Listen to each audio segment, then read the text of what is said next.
লাগি অলিয়া উলিয়া হলার চেহারার বেসাইতে ভালো লাগেনি না? আমার মুর্শিদ আল্লামা বড় সাহেব কিবলা ফুলতলি যখন খানকার মাঝে বইয়া তান মুরিদ হলরে তালিম দেই, কত সুন্দর আসি রে ভাই, আসি দেখলে পেটর ক্ষুধা নিবার নই যায়। সুবহানাল্লাহ। খানকার মাঝে বইয়া আমার সাহেব যখন তান মুরিদ হলর প্রতি ইশারা করিয়া এক একটা কথা হয়, আরে মুরিদ হলর কলবটা শান্তি যায়।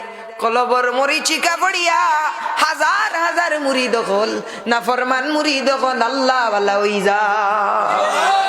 ভালো লাগানি না? সারার বয়সাই আমার বড় সাহেব যখন আসি দেন, মুচকি একটা আসি দেন, চকু দিয়া অজর দ্বারা পানি পড়া শুরু হয়ে যায়। আল্লাহর কথা স্মরণ হয়ে যায়, আল্লাহর কথা ইয়াদ হয়ে দিনা না। খেনে কারণ এরা নমাজি, এরা মুত্তাকি, এরা ফরজগার, এরা ওইলা মুসলমান। সুবহানাল্লাহ। ভাই আমার মুসলমান ভাইয়ের দিকে তাকাইতে এখানে ভালো লাগে না? বলে নমাজ ছাড়ার কারণে, নমাজ তাকি ওরার কারণে আল্লাহ তার চেহারা তাকি নুরানি হত্রে খালিয়া নিচে গিয়া কৌকা নাউজুবিল্লাহ।